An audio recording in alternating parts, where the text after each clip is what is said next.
Good morning. From the Birmingham jail, where he was imprisoned as a participant in nonviolent demonstrations against segregation, Dr. Martin Luther King Jr. wrote in longhand the letter which follows. It was his response to the public statement of concern and caution issued by 8 white religious leaders of the South. Dr. King, who was born in 1929, did his undergraduate work at Morehouse College, attended the integrated Crozier Theological Seminary, where he was one of 6 black students among hundreds, became president of his class, and won a fellowship for his PhD at Boston University. He became a Baptist minister and one, if not the most prominent leaders in the civil rights movement from 1955 to his assassination in 1968. The letter. While confined here in Birmingham City Jail, I came across your recent statement calling our present activities unwise and untimely. Seldom, if ever, do I pause to answer criticism of my work and ideas. If I sought to answer all the criticisms across my desk, my secretaries would be engaged in little else in the course of the day, and I'd have no time for constructive work. But since I feel that you are men of genuine goodwill, and your criticisms are sincerely set forth, I would like to answer your statement in what I hope will be patient and reasonable terms.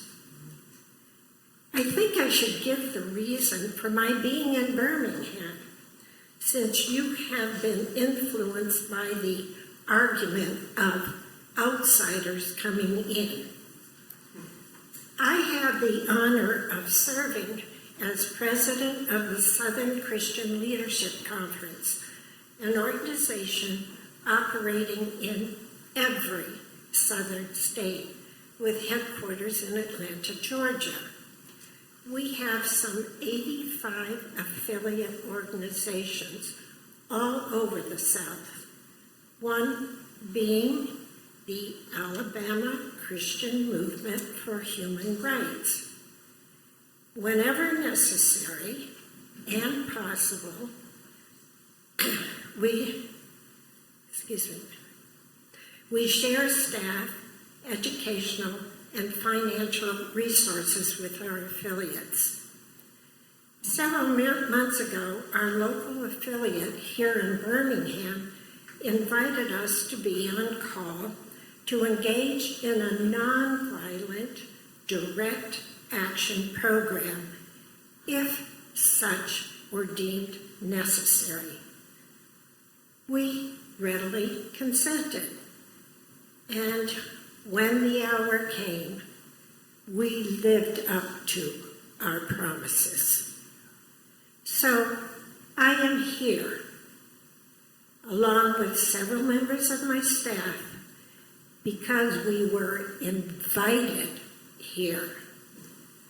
I am here because I have basic organizational ties here.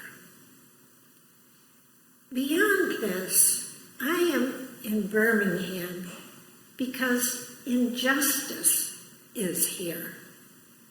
Just as the 8th century prophets left their little villages and carried their "Thus saith the Lord" far beyond the boundaries of their hometown, and just as the Apostle Paul left his little village of Tarsus and carried the gospel of Jesus Christ to practically every hamlet and city of the Greco-Roman world, I, too, am compelled to carry the gospel of freedom beyond my particular hometown. Like Paul, I must constantly respond to the Macedonian call for aid. Moreover, I am cognizant of the interrelatedness of all communities and states. I cannot sit idly by in Atlanta and not be concerned about what happens in Birmingham. Injustice anywhere is a threat to justice everywhere. We are caught in an inescapable network of mutuality, tied in a single garment of destiny. Whatever affects one directly affects all indirectly. Never again can we afford to live with the narrow, provincial, outside agitator idea. Anyone who lives inside the United States can never be considered an outsider. You deplore the demonstrations that are presently taking place in Birmingham. But I am sorry that your statement did not express a similar concern for the conditions that brought the demonstration into being. I am sure that each of you would want to go beyond the superficial social analyst who looks merely at effects and does not grapple with underlying causes. I would not hesitate to say that it is unfortunate that so-called demonstrations are taking place in Birmingham at this time. But I would say in more emphatic terms that it is even more unfortunate that the white power structure of this city left the Negro community with no other alternative.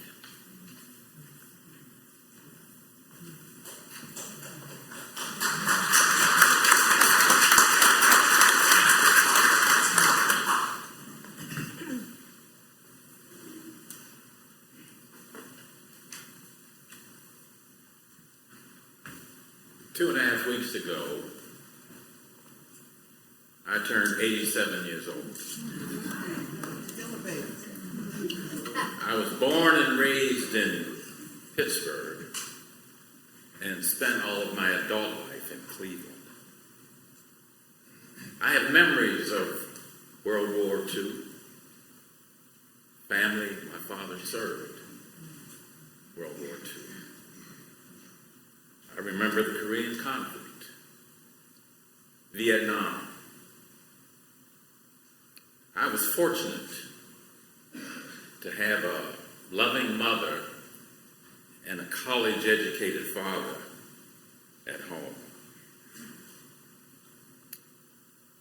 In Pittsburgh public schools, I attended both predominantly black and predominantly white schools. I attended Penn State, graduated from Kent State. But my biggest blessing was attending Howard University, School of Law. And because of segregation, Howard University had some of the best and brightest minds who served as professors because they couldn't work anywhere else. And we had the benefit of the brilliance of those minds.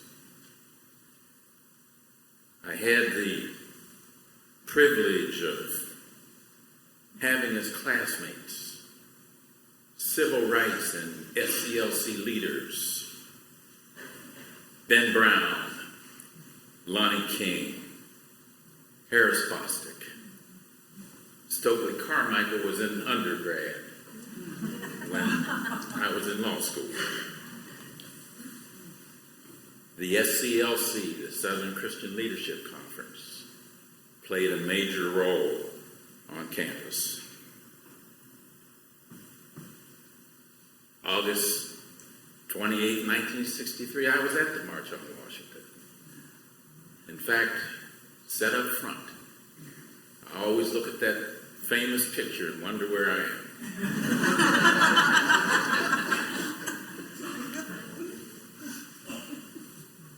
I had the pleasure and privilege of interacting with Dr. King in Cleveland in 1965 and again in 1967 when he came to Cleveland to help elect the first black mayor of a major city, Carl Stokes.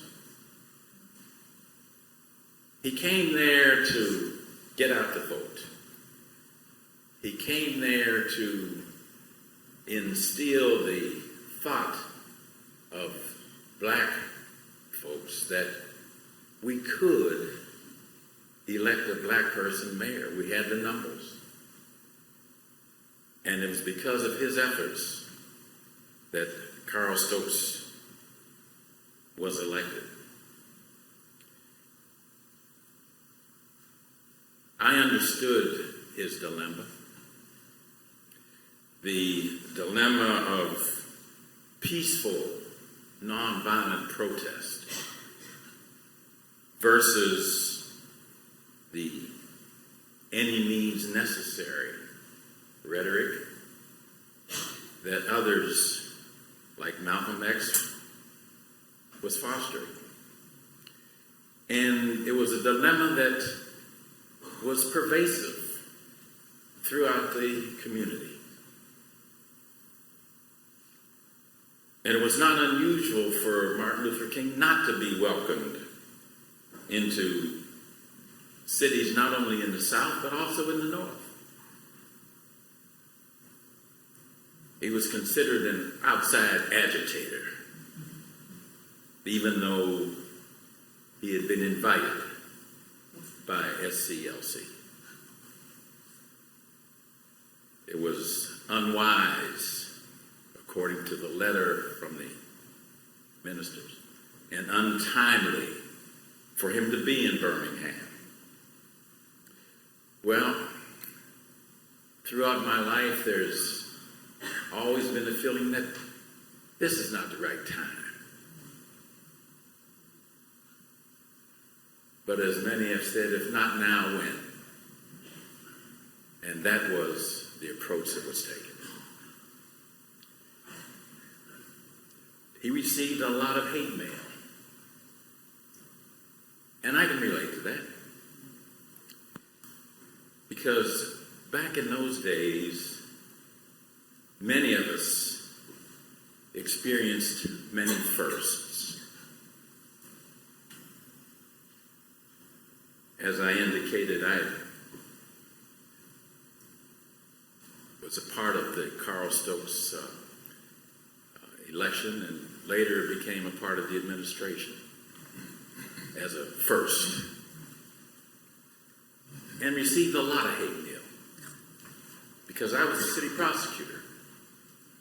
And there were those who thought that as a black city prosecutor, there's no way that I could be fair. And all I did was follow the law that I had been taught by those geniuses, those brilliant minds at Howard.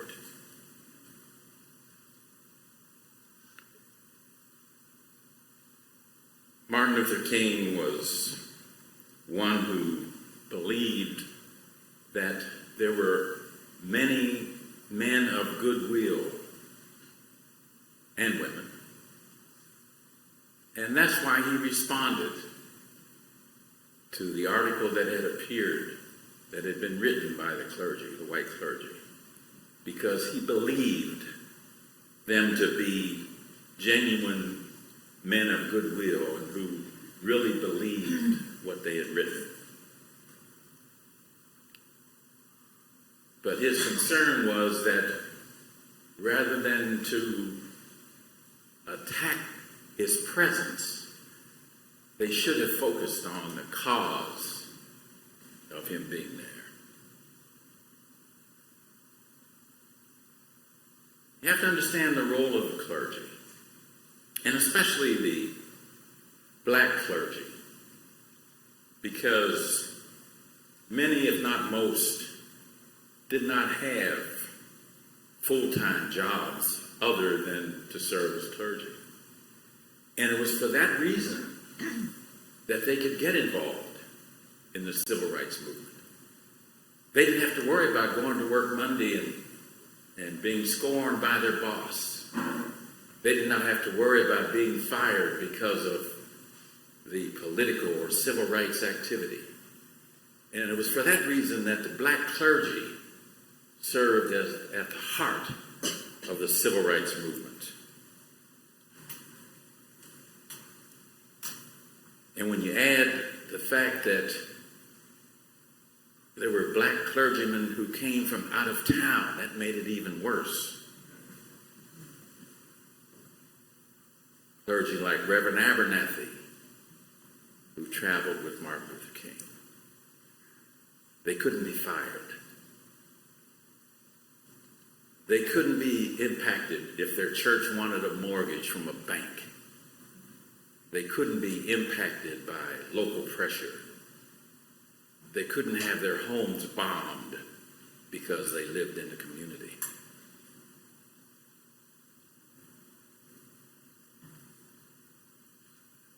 And as I reflect on all that has been accomplished in the past 60 years, I must also admit that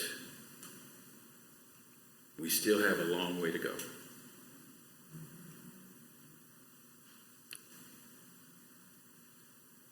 And as I said, I came along during the time when there were a lot of firsts. I experienced many firsts. My concern today is that many people who are situated where I was then may experience being the last.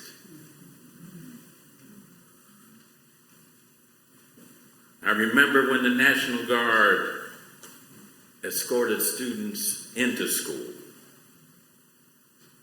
My concern now is that the military may escort students out of school.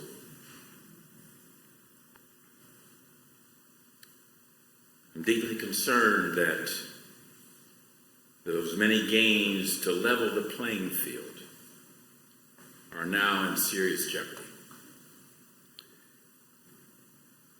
I cannot ignore the sacrifices of men like Lyndon Baines Johnson, the late Jimmy Carter, whose character was such that they didn't put their personal interests above the interests of the country. They sacrificed politically, each one of them. I now see politicians and political appointees who seek personal wealth and power, and in the process want to turn back the clock to those days that gave rise to the protests of the 60s. The Supreme Court decisions and the makeup itself of the Supreme Court are bothersome. I am concerned for those of us who were considered less than equal. Just as Martin Luther King expressed in the Birmingham letter, I am concerned.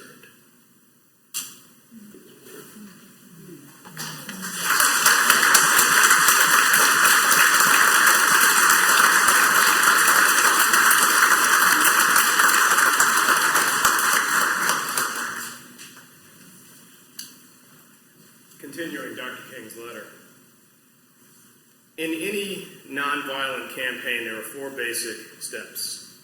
Collection of the facts to determine whether injustices are alive, negotiation, self-purification, and direct action. We've gone through all of these steps in Birmingham. There can be no gainsaying of the fact that racial injustice engulfs this community. Birmingham is probably the most thoroughly segregated city in the United States. Its ugly record of police brutality is known in every section of the country. Its unjust treatment of Negroes in the courts is a notorious reality. There have been more unsolved bombings of Negro homes and churches in Birmingham than in any other city in the nation. These are the hard, brutal, and unbelievable facts. On the basis of them, Negro leaders sought to negotiate with the city fathers. But the political leaders consistently refused to engage in good faith negotiation. You may well ask why direct action, why sit-ins, marches, and so forth. Isn't negotiation a better path?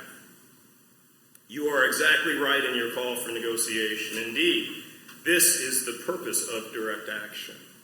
Nonviolent direct action seeks to create such a crisis and establish such creative tension that a community that has consistently refused to negotiate is forced to confront the issue. It seeks so to dramatize the issue that it can no longer be ignored. I just refer to the creation of tension as a part of the work of the nonviolent resistor. This may sound rather shocking, but I must confess that I am not afraid of the word tension. I have earnestly worked and preached against violent tension, but there is a type of constructive nonviolent tension that is necessary for growth. Just as Socrates felt it was necessary to create a tension in the mind so that individuals could rise from the bondage of myths and half-truths to the unfettered realm of creative analysis and objective appraisal. We must see the need of having nonviolent gadflies to create the kind of tension in society that will help men to rise from the dark depths of prejudice and racism to the majestic heights of understanding and brotherhood. So, the purpose of direct action is to create a situation so crisis-packed that it will inevitably open the door to negotiation. We therefore concur with you in your call for negotiation. Too long has our beloved Southland been bogged down in the tragic attempt to live in monologue rather than dialogue. My friends, I must say to you that we have not made a single gain in civil rights without determined, legal, and nonviolent pressure. History is the long and tragic story of the fact that privileged groups seldom give up their privileges voluntarily. Individuals may see the moral light and voluntarily give up their unjust posture. But, as Reinhold Niebuhr has reminded us, groups are more immoral than individuals. We know through painful experience that freedom is never voluntarily given by the oppressor. It must be demanded by the oppressed. Frankly, I've never yet engaged in direct action movement that was well-timed according to the timetable of those who have not suffered unduly from the disease of segregation. For years now, I have heard the word wait. It rings in the ear of every Negro with a piercing familiarity. This wait has almost always meant never. It has been a tranquilizing thalidomide, relieving the emotional stress for a moment, only to give birth to an all-informed infant of frustration. We must come to see, with the distinguished jurist of yesterday, that justice too long delayed is justice denied. We have waited for more than 340 years for our God-given and constitutional rights. The nations of Asia and Africa are moving with jet-like speed toward the goal of political independence. And we still creep at horse and buggy pace toward the gaining of a cup of coffee at a lunch counter. I guess it is easy for those who have never felt the singing darts of segregation to say wait. But when you have seen vicious mobs lynch your mothers and fathers at will, drown your sisters and brothers at whim, When you have seen hate-filled policemen curse, kick, brutalize, and even kill your black brothers and sisters with impunity. When you see the vast majority of your 20 million Negro brothers smothering in an airtight cage of poverty in the midst of an affluent society. When you suddenly find your tongue twisted and your speech stammering as you seek to explain to your 6-year-old daughter why she cannot go to the public amusement park that has just been advertised on television. And you see tears welling up in her little eyes when she is told that Funtown is closed to colored children, and see the depressing clouds of inferiority begin to form in her little mental sky. When you have to concoct an answer for a 5-year-old son asking in agonizing pathos, "Daddy, why do white people treat colored people so mean?" When you take a cross-country drive and find it necessary to sleep night after night in the uncomfortable corners of your automobile because no motel will accept you. When you are humiliated day in and day out by nagging signs reading white and colored. When your first name becomes nigger, and your middle name becomes boy, however old you are, and your last name becomes John, and when your wife and mother are never given the respected title Mrs. When you are harried by day and haunted by night by the fact that you are a Negro, living constantly at tiptoe stance, never knowing what to expect next.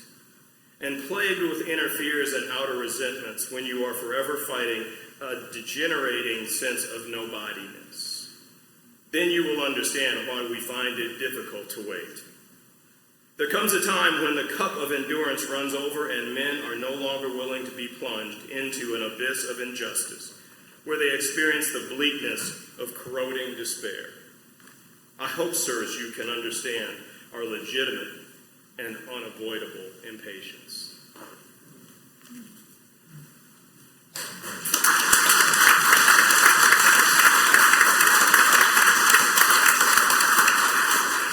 Well, wait a minute. People just aren't quite ready for that yet. I mean, not everyone is on board with this yet. And we have to respect their opinions too. I mean, let's celebrate all the good things that we've done. I mean, what if we make people uncomfortable and push them away? Well, then what good is that? Dr. King said, if we wait until they are ready, until they're all comfortable with it, then justice will never come. He said privileged groups seldom give up their privileges voluntarily. You have to carefully but very intentionally create a scenario that will force the issue of justice. And yes, there will be tension. But it's not about what's comfortable or easy. It's about what's right.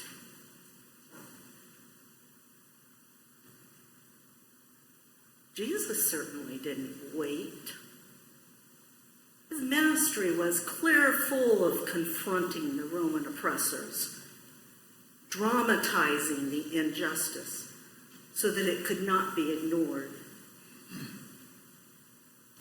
In the face of economic injustice, Jesus threw over the tables of the money changers in the temple.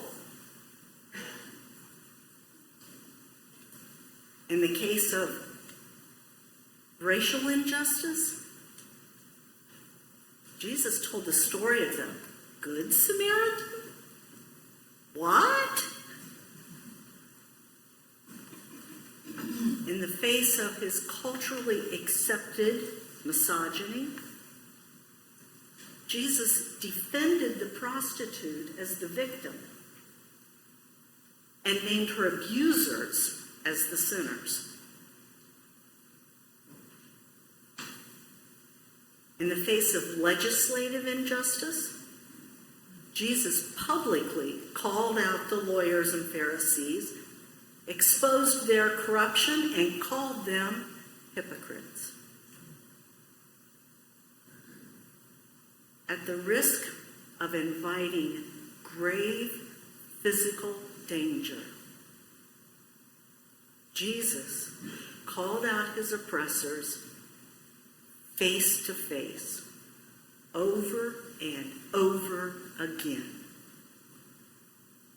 He intentionally made a scene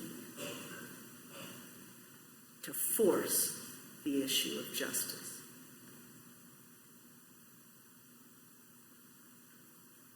You know, Jesus never asked us to worship him. Not one single time. Worship is easy. Jesus asked us to follow him. And that is a much taller order, because all those injustices I just named still exist today. Jesus didn't wait. And the Reverend Dr. Martin Luther King had the courage to follow Jesus. Our question today has to be, do I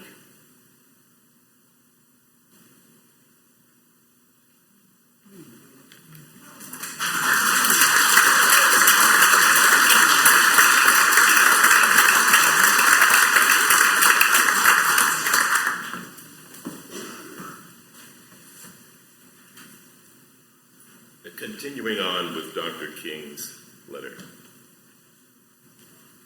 I had also hoped that the white moderate would reject the myth of time. I received a letter this morning from a white brother in Texas which said, all Christians know that the colored people will receive equal rights eventually, but it is impossible. Is it possible that you are in too great of a religious hurry? It has taken Christianity almost 2,000 years to accomplish what it has. The teachings of Christ take time to come to earth. All that it is said here grows out of a tragic misconception of time. It is strangely irrational notion that there is something in the very flow of time that will invariably cure all ills. Actually, time is neutral. It can be used either destructively or constructively.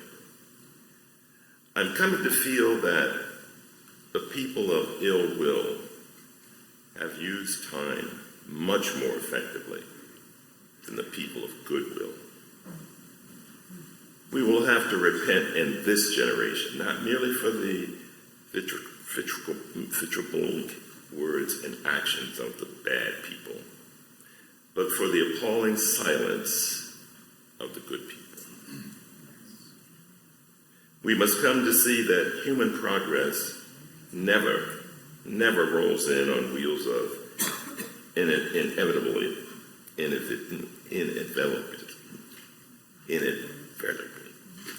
It comes through the tireless efforts and persistent work of men willing to be co-workers with God. And without this hard work, time itself becomes an ally of the forces of social stagnation. You spoke of our activity in Birmingham as extreme. At first, I was rather disappointed that fellow clergymen would see my nonviolent efforts as those of an extremist. I started thinking about the fact that I stand in the middle of two opposing forces in the Negro community. One is a force of complacency made up of Negroes who, as a result of long years of oppression, have been so completely drained of self-respect and a sense of somebodyness that they have adjusted to segregation. And on the other hand, of a few Negroes in the middle class who, because of a degree of academic and economic security, and because at points they profit by segregation, have unconsciously become insensitive to the problems of the masses. The other force is one of bitterness and hatred, and comes perilously close to advocating violence. It is expressed in the various black nationalist groups that are springing up all over the nation. The largest and best known being Elijah Muhammad's Muslim movement. This movement is nourished by the contemporary frustration over the continued existence of racial discrimination.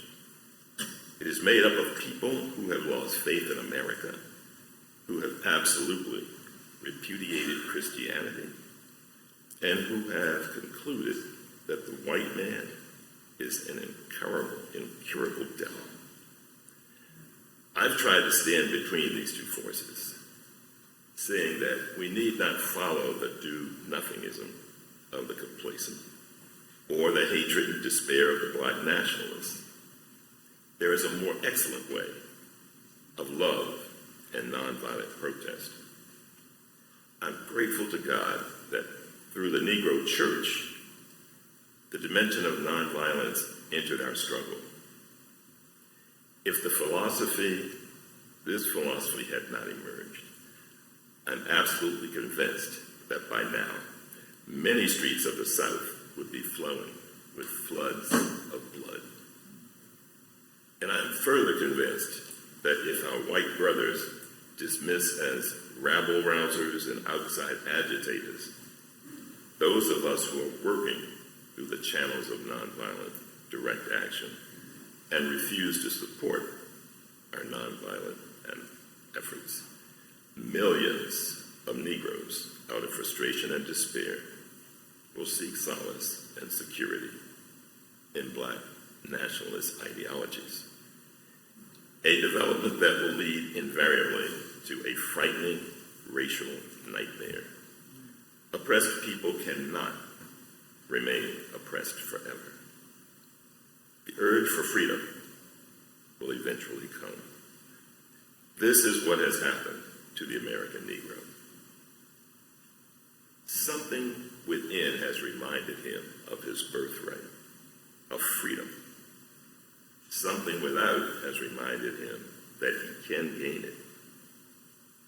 Consciously and unconsciously, he has been swept in by what the Germans call the Zeitgeist, and with his black brothers of Africa and his brown and yellow brothers of Asia, South America, and the Caribbean, he is moving with a sense of cosmic urgency toward the promised land of racial justice.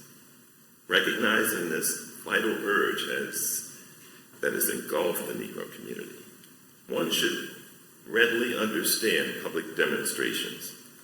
The Negro has many pent-up resentments and latent frustrations. He has to get them out. So let him march sometimes. Let him have his prayer pilgrimages to the City Hall. Understand why he must have sit-ins and freedom rides. If his repressed emotions do not come out in these nonviolent ways, they will come out in an ominous expression of violence. That is not a threat. It's a fact of history. So I have said to my people, get rid of your discontent. But I have tried to say that this normal and healthy discontent can be channeled through the creative outlet of non-violent direct action. Now this approach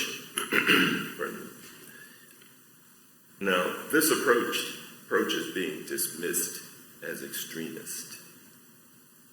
And I must admit that I was initially disappointed being so categorized. But as I continued to think about the matter, I gradually gained a bit of satisfaction from being considered an extremist. Was Jesus not an extremist in love? Love your enemies, bless them that curse you, pray for them that despitefully use you.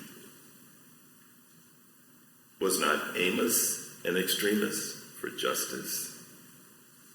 Let justice roll down like waters and righteousness like a mighty stream. Was not Paul an extremist for the gospel of Jesus Christ? I bear in my body the marks of the Lord Jesus. Was not Martin Luther an extremist? Here I stand, I can do no other, so help me God. Was not John Bunyan an extremist? I will stay in jail to the end of my days before I make a mockery of my conscience. Was not Abraham Lincoln an extremist? This nation cannot survive, half slave, half free. Was not Thomas Jefferson an extremist? We hold these truths to be self-evident, that all men are created equal. So the question is not whether we will be extremists, but what kind of extremists will we be? Will we be for hate, or will we be for extremists for love? Will we be extremists for the preservation of injustice, or will we be extremists for the cause of justice?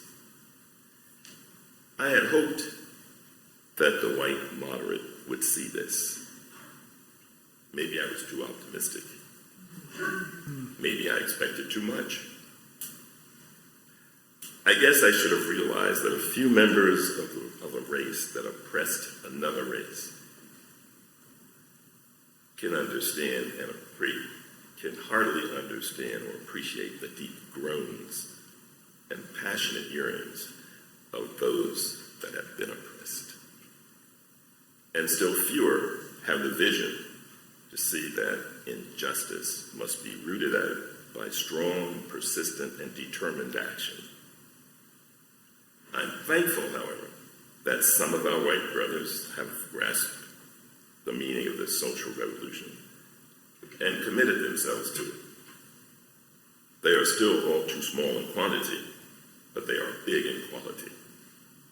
Some like Ralph McGill, Lillian Smith, Harry Golden, and James Dobbs have written about our struggle in eloquent, prophetic, and understanding terms. Others have marched with us down nameless streets of the South. They sat in with us at lunch counters and rode in with us on freedom rides. They have languished in filthy, roach-infested jails, suffering the abuse and brutality of angry policemen who see them as dirty nigger lovers. They, unlike many of their moderate brothers, have recognized the urgency of the movement and sensed the need for powerful action antidotes to combat the disease of segregation. I felt that the white ministers, priests, and rabbis of the South would be some of our strongest allies. Instead, some few have been outright opponents, refusing to understand the freedom movement and misrepresenting its leaders. All too many others have been more cautious than courageous and have been silent behind the security of stained glass windows. In spite of my shattered dreams of the past I came to Birmingham with the hope that the white religious leadership of this community would see the justice of our cause and with deep moral concern serve as the channel through which our just grievances could get to the power structure. I had hoped that each of you would understand. But again, I have been disappointed. I've heard numerous religious leaders of the South call upon their worshipers to comply with a desegregation decision because it is the law. But I have longed to hear white ministers say, follow this decree because integration is morally right, and the Negro is your brother.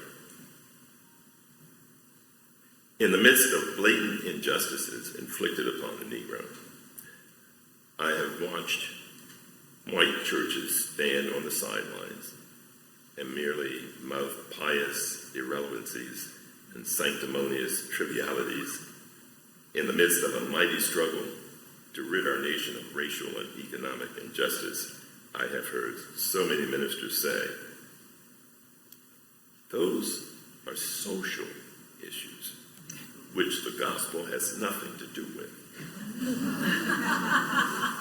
And I have watched so many churches commit themselves to a completely otherworldly religion, which made a strange distinction between bodies and souls, the sacred and the secular. There was a time when the church was very powerful. It was during that period that the early Christians rejoiced when they were deemed worthy to suffer for what they believed. In those days of the church was not merely a thermometer that reported the ideas and principles of popular opinion. It was a thermostat that transformed the mores of society. Wherever the early Christians entered a town, the power structure got disturbed and immediately sought to convict them for being disturbers of the peace and outside agitators. But they went on.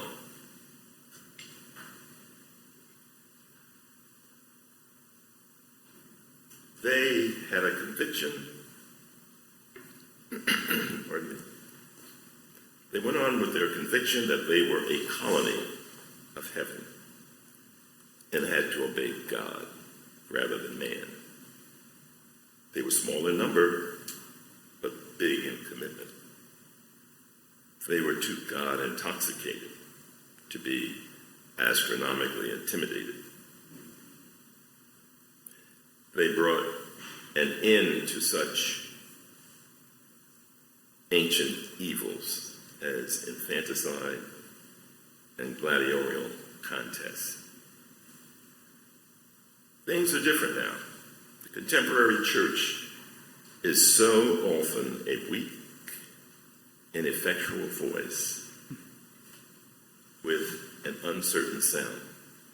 It is so often the arch supporter of the status quo, far from being disturbed by the presence of the church. The power structure of the average community is consoled by the church's often vocal sanction of things as they are.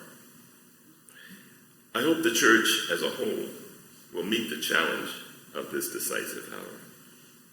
But even if the church does not come to the aid of justice, I have no despair about the future. I have no fear about the outcome of our struggle in Birmingham, even if our motives are presently misunderstood. We will reach the goal of freedom in Birmingham and all over the nation, because the goal of America is freedom.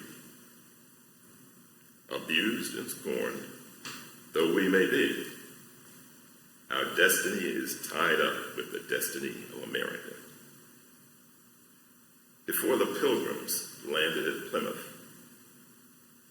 We were here. Before the pen of Jefferson scratched across the pages of history and wrote the Declaration of Independence, we were here.